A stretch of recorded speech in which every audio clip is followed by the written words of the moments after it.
Hello दोस्तों। तो आज हम जो देखने जा रहे हैं वो है इनसाइट के करंट अफेयर और पीआईबी नोट्स। ठीक है, 27 नवंबर के। इनका क्या होता है, 2 दिन बाद ही अपलोड करते हैं, मतलब 29 को इसके 27 के जो नोट्स है अपलोड होते हैं, मतलब 2 दिन बाद। तो इसमें क्या होता है, इनकी जो है क्वालिटी आप अगर देखेंगे तो मेरे ख्याल से सबसे बेस्ट है इनसाइट के नोट्स, उसके सॉरी विज़न के जो नोट्स आते हैं या और भी कहीं से आप पढ़ते हैं। क्योंकि ये क्या करते हैं, जैसे कि कोई टॉपिक है उसके जो है बेसिक अंडरस्टैंडिंग भी, मतलब जो बेसिक बुक्स में मटेरियल होता है वो भी साथ के साथ ही आपको प्रोवाइड कर कर देते हैं। ठीक है, जैसे कि आप कुछ टॉपिक देखेंगे अपने आप ही आपको समझ आ जाएगा।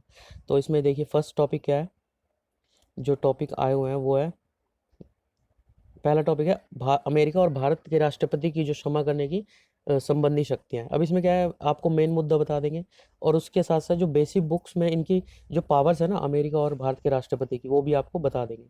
जो बैकग्राउंड होगा या बेसिक नॉलेज होगी वो भी साथ के साथ आपको दे देंगे।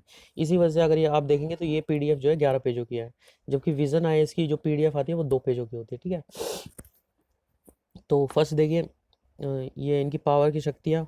सेकंड टॉपिक है ये जीएस पेपर 2। ये जीएस पेपर 2 से, जीएस पेपर 2 के टॉपिक है ये। एक देश एक चुनाव, अधिशासी प्रकारों पर जो उच्च न्यायालय का कब्जा है आंध्र प्रदेश सरकार द्वारा। ठीक है, उसके बाद जीएस पेपर 3 के क्या टॉपिक है, वैश्विक नवीकरणीय ऊर्जा निवेश सम्मेलन और प्रदर्शनी, मुंबई के समुद्री तटरेखा पर नीली ज्वार, इसके बारे में पढ़ेंगे। उसके बाद जो प्रीलिम्स के लिए इंपॉर्टेंट जो टॉपिक आए हुए हैं वो हैं आईएमएसी सूचना प्रबंधन और विश्लेषण केंद्र, स्कॉटलैंड ने जो मुफ्त सैनिटरी पैड दिए हैं और टैम्पॉन प्रदान करने वाला पहला राष्ट्र बना। एसडीजी सस्टेनेबल डेवलपमेंट गोल निवेशक मानचित्र, इन कितना जो है निवेश कौन सा देश कितना कर रहा है उसके ऊपर मानचित्र मानचित्र दिया हुआ है।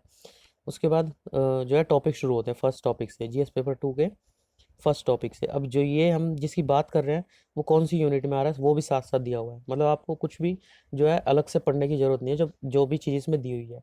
जो पहला टॉपिक हुआ है वो इनकी राष्ट्रपति की क्षमा करने संबंधी शक्तियाँ, तो ये कौन सी यूनिट में आता है, भारतीय संवैधानिक योजना की अन्य देशों के साथ तुलना, कंपैरिजन। ठीक है, तो इसमें जो है अभी हाल ही में रिसेंटली अमेरिकी राष्ट्रपति डोनाल्ड ट्रंप ने क्या किया है, जब वो इलेक्शन अब हार गए हैं, उन्होंने माइकल फ्लिन उनको क्षमा कर दिया है। किस चीज़ के लिए क्षमा किया है, एफबीआई के सामने उन्होंने क्या किया था, 2 बार गलत बयान का दोषी ठहराया गया था। अब जो है हमारे पास अगर क्वेश्चन आएगा तो इससे आने के चांसेस काफ़ी कम है यूपीएससी में, अदर्स एग्जाम में आ सकते हैं। पीएससी या और भी छोटे मोटे जो एग्ज़ाम होंगे, छोटे मोटे इन द सेंस मतलब रेलवे वगैरह इन सब के एसएससी वगैरह, पर यूपीएससी में आएगा तो इसके थोड़ा सा बेसिक और आएगा। ठीक है, कि अमेरिका मान लीजिए कंपैरिजन आ जाए कि अमेरिकी राष्ट्रपति और भारतीय राष्ट्रपति की क्षमादान की शक्तियों में क्या अंतर है, उनकी क्या सीमाएं हैं। ठीक है, तो जो सबसे पहले है वो अमेरिकी राष्ट्रपति की क्षमा करने की शक्ति।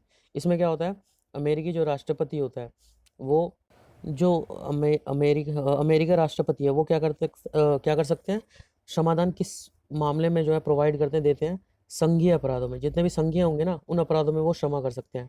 राज्य से अगर रिलेटेड होगा कोई भी तो उसमें नहीं कर सकते राष्ट्रपति। ठीक है, तो संघीय अपराधों में जो है क्षमा प्रदान करते हैं, और सजा कम करने का उन्हें क्या है, संवैधानिक अधिकार, उनके संविधान से ही उन्हें जो है ये अधिकार प्राप्त होता है।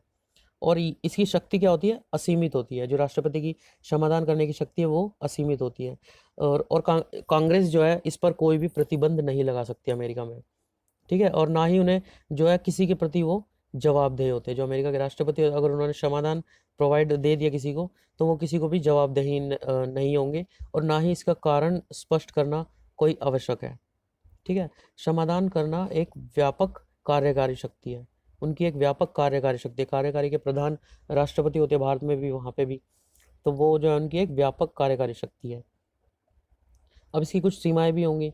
सीमाओं में क्या है कि जो उन्होंने समाधान शक्ति है ना, वो महाभियोग अगर किसी पे चल रहा है, उन पर खुद पर भी चल रहा है, तो वो इस पर यूज़ नहीं कर सकते उसका। ठीक है, महाभियोग पर के मामले में प्रयोग नहीं किया जा सकता। यह शक्ति केवल संघीय अपराधों पर लगती है, राज्य के अपराधों पर नहीं लगती। ठीक है, और अब अगर भारत के बारे में बात करें तो जो राष्ट्रपति की क्षमा करने की शक्ति है वो अनुच्छेद 72 के अंतर्गत आती है, जिसमें वो क्या कर सकते हैं, किसी को अगर सिद्ध दोष ठहराया गया है तो वो उसको क्षमा कर सकते हैं। उसको जो है प्रविलंबन, मतलब आगे जो है टाल सकते हैं, उस पर विराम लगा सकते हैं, या फिर क्या कर सकते हैं, उसका निलंबन भी कर सकते हैं। या फिर लघुकरण, छोटा भी कर सकते हैं उसको, ठीक है। और जो राष्ट्रपति द्वारा क्षमादान शक्ति का प्रयोग कब कब किया जाता है, इसका यूज़, अगर कोई भी जो जिसमें दंड जिसको मिला हो वो सेना न्यायालय से हो, ठीक है, तो वो क्षमा कर सकते हैं। मृत्यु की सजा हो तो भी क्षमा कर सकते हैं, ठीक है। या फिर किसी विधि के विरुद्ध अगर जहाँ पे कार्यकारी संघ की कार्यपालिका कार्यपालिका शक्ति का विस्तार हो, मतलब जहाँ पे भी, क्योंकि कार्यपालिका के जो प्रमुख होते हैं वो कौन होते हैं, राष्ट्रपति होते हैं वो स्वयं ही। तो अगर उसकी शक्ति के विस्तार के अंतर्गत कोई भी मुद्दा आता है विधि के विरुद्ध, तो वो उसे माफ कर सकते हैं, ठीक है। अब इसमें अगर प्रमुख तथ्य देखें तो इसमें जो है प्रमुख तथ्य में जो है प्रमुख तथ्य में क्या है, इनका यूज़ क्या कहाँ कहाँ किया गया है और कैसे करा जाता है, ठीक है। तो पहला क्या है, राष्ट्रपति क्षमादान शक्ति का प्रयोग मंत्री परिषद की, मतलब यहाँ पे भी क्या है, प्राइम मिनिस्टर की सहमति एक तरह से, मतलब उसका सलाह पर ही किया जाता है, ठीक है। मंत्री परिषद वही प्राइम मिनिस्टर जिसका प्रमुख होता है, तो उसकी सलाह पर किया जाता है। सेकंड क्या है, दया अधिकार जो क्षेत्र है ना, उसकी वैधता पर कोई भी प्रश्न नहीं उठाया जा सकता, जैसे कि अमेरिका के जो राष्ट्रपति के साथ है वही सेम यहाँ पे भी है। हालांकि जो है ई पूर्व सुधाकर केस, ये जो है 2006 में क्या कहा गया कि उच्चतम न्यायालय द्वारा किसी भी मनमानी को रोकने के उद्देश्य से राष्ट्रपति और राज्यपालों की जो समाधान की शक्ति है उसे न्यायिक समीक्षा का विकल्प दिया गया, 2006 में दिया गया, ठीक है। उसके बाद अगर प्रीलिम्स लिंक की बात करें तो प्रीलिम्स में आप जो है इसे डिफाइन कर सकते हैं, भारत में राष्ट्रपति और इनकी बीच में राज्यपाल की शक्तियों में अंतर, ये प्रीलिम्स में आ सकता है। न्यायिक समीक्षा के प्रायोज्यता, प्रायोज्यता का मतलब उसका यूज़, मतलब उसका यूज़ कहाँ पे होगा, प्रायोज्यता का मतलब होता है न्यायिक समीक्षा का जो है यूज़ कहाँ पर होगा। ये मतलब ऐसे है कि आप ये पढ़ सकते हैं, ठीक है। अमेरिका और भारत के राष्ट्रपति का आपको पता चल गया। अब जो है भारत के राज्यपाल और राष्ट्रपति की शक्तियाँ देख लीजिए।